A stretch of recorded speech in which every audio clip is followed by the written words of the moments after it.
আয় জমে নাই। আমার ছেলের জন্য বড় দেখে জামা দেখান দিয়ে এরকম করে, এরকম বড় যেন ছিল 10 বছর পড়তে পারে এরকম করে। ছি ছি ছি কি করছে এসব, ছি ওর আজকে মদে জন্ম দিয়েছে। 180 টাকা দিয়ে মদ কিনেছি, তাও যদি মদে জন্ম দিয়েছে তাহলে কি আমি খাবো? তুই এখানে আয়, জামা কিন। জামা ও কিন, বাবা, একটা তুমি কি জামা, করছো? একটা জামা দেখান তো। আমার লোক বড় সমাজে জামা। আমার মান সম্মান নেই, তাড়াতাড়ি ঠিক আছে করছো। ঠিক আছে, আর কিছু করবো না। বাবা তুই এখানে জামা দেখ, কোনো কথা হবে না, আমি এগুলো কিন্তু ভালো হচ্ছে জামা না দেখ। বাবা। ঠিক আছে ভালো হচ্ছে না কিন্তু তুই মাল এগুলো। খা। এই জামাটা দেখতে পারেন, এই জামাটা আপনার ছেলে গায়ে হেভি মানাবে, পুরো ফর্সা আছে আপনার ছেলে, পুরো হেভি মানাবে। শোনেন ডাক্তারবাবু, জামাটা কিন্তু সরি, শোনেন দোকান যায়, জামাটা কিন্তু ভালোই লাগছে। এমন জামা দেখাবেন যেন 10 বছর যেন ছেলে চুটিয়ে পড়তে পারে, যেন কিছু না হয়, একদম চুটি যেন পড়তে পারে। ইস কি বেরোচ্ছে, কি সেন্ট, হেভি গন্ধ বেরোচ্ছে।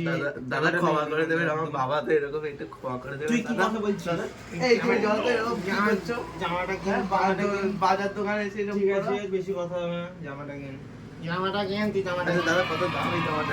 জামাটার দাম বেশি না, আপনার জন্য একদম কম প্রাইসে দিয়ে দেবো। আর জামাটা মোটামুটি আপনার 3 বছর আরাম করে চলে যাবে। আর একটা জামা তো অতদিন ধরে পরে না দাদা, আপনি এটা নিয়ে যান, আমি আর একটা জামা দিয়ে দেবো এরপরে। ওই জামাটা আপনি চুটিয়ে পরে নেন, চুটিয়ে সব করবেন।